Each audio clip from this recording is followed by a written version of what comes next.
Every time I've made the decision to not tolerate behavior from another person and removed myself from their life, there's always been better people that have entered. For me, I believe this is because I made the decision of what I will tolerate and what I will not tolerate. My first girlfriend was one of the worst people I'd let into my life. I met her in my first year of high school. She pushed really hard for me, and I began dating her almost immediately. When you are in high school, you really should go on dates and date around, not be in a relationship in my opinion. You should learn what kind of person you want to commit to before you decide to get serious with somebody. I got fixated on trying to make things work with her for nearly 3 years. She treated me extremely badly. The funny thing was, my parents never had a strong relationship, so I had no real way to gauge how a relationship should be and thought it was normal. I remember once her and her family had gotten comfortable with me. They began to talk negatively of me and really began to mess with me. Probably one of the worst moments for me was when I had been handcuffed to a chair and tormented by her essentially, which led to me kicking her away, knocking over the chair, and landing on my hands with my weight plus the chair's weight. It really hurt my wrists, dude, like so bad. There was also an uncle who snorted cocaine in the same room as me when I had stayed the night once. Yeah, it was pretty wild. Eventually, I would beg for attention and reciprocation in the relationship, and over time I caught on to a pattern that was happening in order to receive attention from me. It's really hard now to think back on the amount of mistreatment I received because there was so much, when I really wanted someone to just have a relationship with.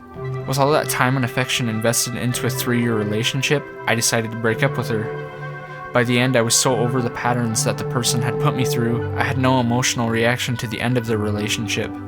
It had put her into tears, when I had known at that point it was just another way to try to rope me back. I had done it over the phone since she was out of state.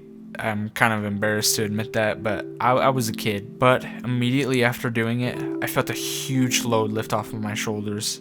It's a feeling that I don't think I'll ever experience again, allowing a relationship to get to that point, that is. I gained a lot of self-respect since then, and do not tolerate mistreatment anywhere near as much as I used to, even from myself. By consciously deciding to have self-respect and create boundaries, I made a space for the best people currently in my life to enter. Men and women who have the best interest for you at their heart will come around, stay, and love you as long as you make the decision to love yourself first. That is something I have learned through dating, fucking up, and dating again. Currently, I am single. Ladies, please hit me up. But I will continue to leave it that way until someone who loves both me and themselves want to create together. And I wish the same for you too. Everyone should strive to be the best person to themselves so they can be good to others. There are going to be people who have weak values who are going to test what they can get away with around you. I believe that people aren't trying to be malicious consciously, but it is up to all of us who are aware of who we are to protect ourselves for our loved ones, as well as teach individuals what it means to have a strong core identity. I didn't know who I was yet in high school, and there has been many points in time where I thought I knew. Even now, although I feel like I have a better grasp, I still have so much more to learn about myself. Hell, my sense of self has fluctuated more than, I don't know, the stock market or something. The reason why dating casually is so important is because it teaches you what you do and don't prefer in a partner.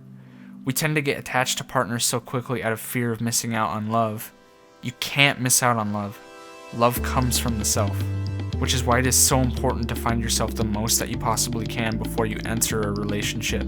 The first step you can take to learning yourself is actually pretty simple. Just be conscious about how you feel about things. For me, I've learned that I really don't enjoy working on cars, and I really don't like riding roller coasters. They just don't do it for me, even though I wish they did. I've found so many more loves though by trying out different things. When it comes to dating, it isn't any different. Even if the dates don't lead into relationships, you can still take qualities you like from people and look for them in others. There's so many fish in the sea, man. As tacky as that saying is, you really shouldn't feel rushed or pushed into finding your person, if even your person is such a thing that exists. Just be honest to yourself. Learn what you like. Go frisbee golfing, I don't know. You will end up where you need to be in the end. Thank you, goodbye.